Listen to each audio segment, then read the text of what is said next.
నిన్నటిదాకా రాజు అనేవాడు వాడు బంట్ అవుతాడు, అంతే.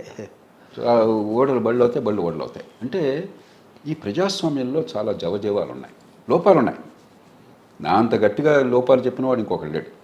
కానీ బలం కూడా ఉంది, అది గుర్తించాలి. చాలామంది విమర్శించేవాళ్ళు ఈ బలం పునాదుల మీద ఆధారపడి మార్పు తేవాలి, కానీ బలాన్ని విస్మరించి మనం ఎక్కడ పునాదులు లేకుండా ఏం చేస్తారు మీరు? ఇంకా సజీవంగా ఉంది కదా ప్రజాస్వామ్యం. ఇప్పుడు నిజంగా ఎంత గొప్ప విషయం. ఒక ముఖ్యమంత్రి కావచ్చు, ప్రధానమంత్రి కావచ్చు, మరో నాయకుడు కావచ్చు, ప్రజల ఓటు వల్లే మేము వచ్చాము, ప్రజల పనులతో ఉన్నాం అన్నది వాళ్ళు మామూలుగా మర్చిపోయినా కూడా ఈ ఎలక్షన్ రోజున పూర్తిగా అవగతమవుతుంది, గుర్తు చేస్తున్నారు ప్రజలు. గుర్తు చేస్తున్నారు. రెండోది ఏమిటంటే నేను అనుభవంలో నేర్చుకున్నది, ఎలక్షన్ టైంలో ప్రజలు పరిణతి చెందినది ఇంకెప్పుడు చెందరు. మన పౌరశాస్త్రము, సివిక్స్, రాజకీయము, రాజ్యాంగం కబుర్లు చెప్తుంటాం, కానీ ఆకళింపు అయ్యేది ఆ ఎన్నికల టైంలో, ఆ నెల 2 నెలల టైంలో చాలా ఎక్కువగా అర్థమవుతుంది. కాబట్టి మార్పుని కోరే వాళ్ళకి ఈ ఎన్నికల సమయం, ఎవరు గెలిచారో ఎవరైతే పక్కన పెడదాం, గొప్ప అవకాశం, మనం కొంచెం ఆలోచించడానికి అవకాశం. ఆ రకంగా ప్రతి ఎన్నిక కూడా ముఖ్యమైనది, నిన్నటి ఎన్నిక చాలా కీలకమైనటువంటిది. ఇక ఫలితాల విషయానికి వస్తే నాకు కొన్ని కనిపిస్తున్నాయి. మొత్తం మీద ఒక్కొక్క రాష్ట్రం వేరు, స్థానిక పరిస్థితులు ఉన్నాయి, రాష్ట్రం పరిస్థితులు వేరు, కానీ కొన్ని మూల సూత్రాలు ఉన్నాయి, అందరికీ సామాన్యంగా వర్తించే కొన్ని ఉన్నాయి. ఏమిటిది? ప్రజలు ఏ రాష్ట్రంలో అయినా కూడా ఏకవ్యక్తి నాయకత్వము, రాచరిక ధోరణి కాకుండా విస్తరించిన నాయకత్వము, అన్ని వర్గాల నుంచి ఎదిగిన నాయకత్వం కావాలని కోరుకుంటున్నారు. ఆటోక్రసీ కాదు. తెలంగాణ ఉంది, పరిపాలన అధ్వాన్నంగా ఏం లేదు, అభివృద్ధి బాగా జరిగింది. పొరపాట్లు ఉన్నాయి, అవినీతి ఉన్నది, కొన్ని పొరపాట్లు జరుగుతున్నాయి, అవి ఎన్నో సందర్భాలు నేను విమర్శించాను, ప్రతి ప్రభుత్వంలో ఉంటాయి. కానీ మొత్తం మీద తెలంగాణ రాష్ట్రం అభివృద్ధి చెందలేదంటాం అది వాస్తవాలకి వ్యతిరేకమవుతుంది. ప్రధాన కారణం ఏమిటి? ఒంటెద్దు పోకడలు, నియంతృత్వ ధోరణులు, రాచరిక స్వభావము అన్న భావం కలగగానే ఎవరిని అడిగినా కూడా ఎందుకు మీకు ఎంత వ్యతిరేకత వచ్చింది చెప్పంటే ఈ కారణం చెప్తున్నారు. అలా ఉత్తరాది రాష్ట్రాలు తీసుకోండి. ఇప్పుడు మధ్యప్రదేశ్లో చాలామంది బీజేపీ గ్యారంటీ ఓడిపోతుంది అనుకున్నారు. గత ఎన్నికల్లో కూడా బొటాబొటీగా ఒక దాదాపు 1% వచ్చిన ఓట్లు, అధికారం అటు ఇటు మారింది, ఏదైంది. ఇలా ఎందుకు జరిగింది? ఒక కీలకమైన కారణం, మీరు 18 ఏళ్ల పాటు ఒకే మంత్రి ముఖ్యమంత్రిగా ఉన్నప్పుడు, ఒకే మనిషి ముఖ్యమంత్రిగా ఉన్నప్పుడు చుట్టూ తన బృందమే ఉంటుంది. మీరున్నా నేనున్నా కూడా మనకు తెలిసిన వాళ్ళు, మనకు నమ్మేవాళ్ళు ఉంటారు కదా మన చుట్టూ. టీం బిల్డ్ చేసినప్పుడు మిగతా వాళ్ళకి పెద్ద స్పేస్ కనిపించదు. ఇప్పుడు ప్రధానమంత్రి గారు మోదీ గారు అంటే గుజరాతీ వాళ్ళు ఎక్కువ ఉంటారు అని చుట్టూ, సహజం, అది పెద్ద తప్పు కూడా కాదు. బీజేపీ అది గుర్తించింది, ఉన్నంతలో కాస్త మంచి పరిపాలన ఇచ్చారు. మధ్యప్రదేశ్ బాగా వెనకబడ్డ రాష్ట్రం, కొంచెం గౌరవప్రదం తీసుకుంటున్నమాట వాస్తవం, కానీ చాలా వర్గాల్లో కొంత మేము దీనిలో భాగస్వాములు కాదు భావం కలుగుతుందని చెప్పి వెంటనే ఏం చేశారు? ఆ రాష్ట్రానికి చెందినటువంటి అగ్రనాయకులందరినీ కూడా జాతీయ స్థాయిలో ఉన్న వాళ్ళందరినీ తీసుకొచ్చి పోటీకి దింపి వాళ్ళకి ఎన్నికల్లో కీలక పాత్ర కల్పించి అన్ని వర్గాల ప్రజలకు విశ్వాసాన్ని కల్పించే ప్రయత్నం చేశారు. పోల్ మేనేజ్మెంట్, వ్యవహారచన బాగుంది. అంటే మేనేజ్మెంటే కాదు, అందరికీ కూడా ఓనర్షిప్ ఇచ్చారు. అదే ఇన్వాల్వ్ చేయటం వాళ్ళు. ఈ పార్టీ అన్నది ఇదేవో ఏ ఒక్కళ్ళ సొత్తం కాదు, ఇది అందరికీ చెందుతుందని చెప్పిన నమ్మకం కలిగించారు. అలాగే రాజస్థాన్ ఉన్నది, వసుంధర రాజే ఎప్పుడు కూడా అప్రతిహతంగా ఉండేది, కానీ ఆవిడ కొంచెం పరిపాలన బాగానే ఉన్నా కూడా రాచరిక స్వభావం ఉందని చెప్పని రకరకాల ఫిర్యాదులు ఉండేవి. ఆవిడ నొక్కదానే కాకుండా అందరినీ తీసుకొచ్చి పెట్టారు. ఇవన్నీ ఏమిటంటే ఒక సంకేతం, ఒక రకంగా రాజకీయ సంస్కృతిలో కొంత పరిణతి వస్తుంది.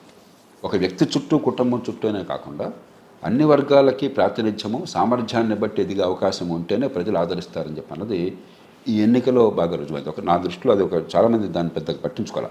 నా దృష్టిలో అది కీలకమైన అంశం. ఒక మెచ్యూరిటీ కనిపిస్తుంది. ఒక్కరోజు అద్భుతాలు దొరుకుతాయి కాదు, కానీ పరిణామంలో ఒక గుడ్ చేంజ్. మరొకటి ఏంటంటే, మన పోరాటం సంక్షేమమా అభివృద్ధి కాదు, అది చాలా తప్పు సంకేతం. సంక్షేమంతో కూడిన అభివృద్ధి, అభివృద్ధితో కూడిన సంక్షేమం, ఆ బ్యాలెన్స్ లేకపోతే ప్రజాస్వామ్య సమాజంలో, అందులో మనలాంటి దేశంలో అసాధ్యం. మన పరిపాలన అందించడం అసాధ్యం. సమన్వయం చేసుకోవాలి రెండు. అసలు ప్రజాపడం అట్టడిలో ఉన్న వర్గాలు, అభివృద్ధి ఫలాలు పూర్తిగా అందిన వర్గాలకి ఊరట కలిగించాలి. బహుజన హక్కు ఇచ్చేసి ఊరట కలిగించకపోతే రేపొద్దున ఉద్యమాలు వస్తాయి, హింస వస్తుంది, ధర్మం కాదు. కాబట్టి ఈ ఎన్నికలో స్పష్టంగా కనిపించింది సంక్షేమ అభివృద్ధి కలవాలని చెప్పని. మూడోది, నా దృష్టిలో ఈ పార్టీల మధ్య, ప్రధాన పార్టీల మధ్య మౌలికమైన తేడాలు లేవు. చెడులో తేడాలు అసలు లేవు. అదే ఓట్ల కొనుగోలు ఉన్న కారణంగా అవినీతి, 30-40 కోట్లు ఖర్చు పెట్టాక డబ్బులు తినాలి కదండి. అవును. ఎక్కడి నుంచి ఎకనామిక్ ఎక్కడి నుంచి వస్తాయి? అధికార దుర్వినియోగం, బడితున్న వాడిదే బరినే తత్వం. అన్ని పార్టీలు, అందరూ అధికారంలోకి వచ్చిన వాళ్ళు వ్యక్తులుగా కొందరు తేడాలు ఉండొచ్చు, కానీ అదే పద్ధతిలో ఉన్నారు. కాబట్టి ఒకటే తేడా నాకు కనిపిస్తున్నది. ఎట్టకేలకు దేశం ఆర్థికంగా పెరిగే అవకాశం కనిపిస్తుంది. చాలా తప్పులు చేసినా కూడా గత 75 ఏళ్ల కాలం నుంచి, గత 30 ఏళ్ల కాలంలో మన నరసింహారావు గారితో ప్రారంభించి, పి నరసింహారావు గారితో ప్రారంభించి, మన్మోహన్ సింగ్ గారు, వాజ్పేయి గారు, నరేంద్ర మోదీ గారు, అలాగే రాష్ట్రాల్లో వివిధ నాయకులు, తెలుగు రాష్ట్రాల్లో చంద్రబాబు నాయుడు గారు కావచ్చు, తర్వాత రాజశేఖర రెడ్డి గారు కావచ్చు, ఇప్పుడు కేసీఆర్ ప్రభుత్వం కావచ్చు, అలాగే ఇతర రాష్ట్రాల్లో ఇతర నాయకులు కావచ్చు, కొన్ని మంచి పనులు చేయడం చేత, కొన్ని పునాదులు వేయడం చేత ఆర్థికంగా వేగంగా ఎదిగే అవకాశం ఎట్టకేలకు కనిపిస్తుంది. దాన్ని కూడా కాపాడుకోలేకపోతే ఈ దేశ భవిష్యత్తు అంధకారం అవుతుంది. నాకు గత కొద్ది నెలలుగా 1-2 సంవత్సరాలుగా చాలా ఆవేదన కలుగుతోంది. ఆర్థికంగా పెరిగే అవకాశం కూడా మనం చేజేతులా దాచుకుంటున్నాము. అలగమాలినటువంటి సంక్షేమం, అభివృద్ధి లేని సంక్షేమం, సంక్షేమమే పరిపాలనగా, తాత్కాలికమైన తాయిలాలే అభివృద్ధిగా నటించే ఏర్పాటు జరుగుతుంది. ఖచ్చితంగా సంక్షేమం కావాలి, నేను పూర్తిగా నమ్ముతున్నాను. అది సంక్షేమంతో కూడిన అభివృద్ధి అన్నారు. అది మీరు మౌలిక సదుపాయాలు బాగుపడకుండా, పెట్టుబడులు రాకుండా, ఎదిగే అవకాశాలు రాకుండా, ఉపాధి కల్పన జరగకుండా, ఆదాయాలు పెరగకుండా, తాత్కాలికంగా పన్ను డబ్బుల్లోంచి డబ్బులు ఏదో దానకన్నుల్లాగా సొంత సొమ్ము దానం చేసినట్టుగా దాన పొంది మీరంతా ఫోటోలు వేయించుకుంటే దేశం బాగుపడుతుంది. ప్రజల సొమ్మే కదా, అది భ్రమ. కాబట్టి ఆ సమతూకం కావాలి, అభివృద్ధి కావాలి. నిన్న ఎన్నికల్లో ఉత్తరాది రాష్ట్రాలు సమీప భవిష్యత్తులో ఈ దేశానికి ఢోకా లేదు. ఆర్థికంగా విధానాలు సమగ్రంగా ఉంటాయి, సంక్షేమం ఉంటుంది, కానీ అభివృద్ధిని విస్మరించరు. ఈ 7% అభివృద్ధికి బాటలు పడతాయని చెప్పి నమ్మకాన్ని కలిగించారు, తెలంగాణ మినహాయించి. అదే అందుకే 3 రాష్ట్రాలు అన్నారు మీరు. తెలంగాణలో ఆ కారణంగా ఓటేలా, కేవలం రాజకీయం తీరును చూసి ఓటేశారు. అదే వ్యతిరేకత. అక్కడ ఏకవ్యక్తి పాలన, రాచరిక స్వభావం ఉందని ఓటేశారు. ఎందుకంటే ప్రజల్లో ఆ రకమైన మూడు వస్తే ఇక మంచి చెడు పెద్ద లోతుగా విశ్లేషణ ఉండదు. కానీ మొత్తం మీద దేశంలో ఒక మంచి వాతావరణం ఆ విషయంలో కనిపిస్తున్నది. అంటే 3 రాష్ట్రాల్లో కూడా అభివృద్ధి పట్ల మీకు విశ్వాసం ఉంది పాలనలో, నిన్న ఫలితాల పట్ల. తెలంగాణ పట్ల what is your complaint sir, main complaint? పార్టీలు ఏవైనా పెద్ద తేడాన్ని ఆలోచించకూడదు, కానీ ఖచ్చితంగా తెలంగాణలో అభివృద్ధి సంక్షేమాన్ని సమతూకాన్ని పాటించే ప్రయత్నం జరిగింది గత 5-10 ఏళ్ళుగా. పొరపాట్లున్నాయి, అధికార కేంద్రీకరణ ఉన్నది, చట్టబద్ధ పాలన లేదు, బడితో ఉన్న వాడి దగ్గర అన్ని చోట్ల ఉంది, ఇక్కడ ప్రత్యేకమేం కాదు. అవినీతి ఉన్నది, నిజాయితీగా మాట్లాడుకుందాం. అది లేకుండా వ్యక్తులుగా నిజాయితీ పరులైనా సరే, మన్మోహన్ సింగ్ గారు ప్రధానమంత్రి అయినా సరే, మన ఉన్న ఎన్నికల వ్యవస్థలో వ్యక్తి నిజాయితీగా ఉన్నా కూడా వ్యవస్థ అవినీతిమయం కావడం అనివార్యం. చుట్టూ నరేంద్ర మోదీ నిజాయితీ గురించి ఎవరికి శంక లేదు. కానీ ఆయన ప్రధానమంత్రి అయిన మాత్రం చేత ఆయన పార్టీలో అక్రమాలు జరగకుండా ఉంటాయి, అక్రమార్జన లేకుండా రాజకీయాన్ని చేస్తారనుకుంటే మనం భ్రమలో ఉన్నాం. ఇది సాధ్యం కాదు. కాబట్టి ఈ పరిస్థితుల్లో అవన్నీ పక్కన పెట్టేసి ఆర్థిక అభివృద్ధి కూడా జరగకపోతే, కనీసం 6-7% అభివృద్ధి వచ్చే 25-30 జరిగిందనుకోండి, మన బిడ్డలకు ఎదిగే అవకాశాలు వచ్చినాయి, ఆత్మవిశ్వాసం కలిగింది, ఉపాధి కల్పన జరుగుతుంది, నైపుణ్యం వస్తుంది, సంపాదన సొంతంగా వస్తుంది, మా కాళ్ళ మీద నిలబడగల ధైర్యం వస్తుంది, ఆత్మస్థైర్యం వస్తుంది. అప్పుడు ఆలోచించే తీరు వేరు.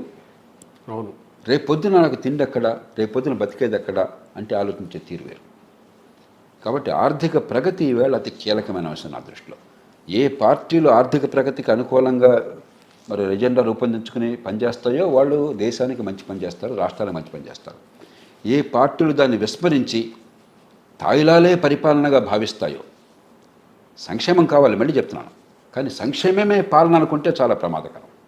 రెండు ఇంపార్టెంట్. ఇవాళ తెలుగునాట ఆంధ్రప్రదేశ్లో ఆ తీరు ఉంది, సంక్షేమమే పాలన, సంక్షేమం చాలా పకడ్బందీగా అమలు చేస్తున్నారు. కానీ మౌలిక సదుపాయాలు, పెట్టుబడులు, ఆర్థిక అభివృద్ధి అసలు అవసరం లేదనుకుంటున్నారు. తెలంగాణలో ఆ మాట కాంగ్రెస్ పార్టీ నాయకులు కొందరు ఆ మాట బహిరంగంగా చెప్పారు. రేపు పొద్దున పరిపాలనలో అలా చేయకుండా కొంచెం విద్యుత్ ప్రతిష్టాన్ని ఆశపడుతున్నాను. అంటే మొన్న ఎన్నికల్లో ఎలాగైనా అధికారంలోకి రావాలని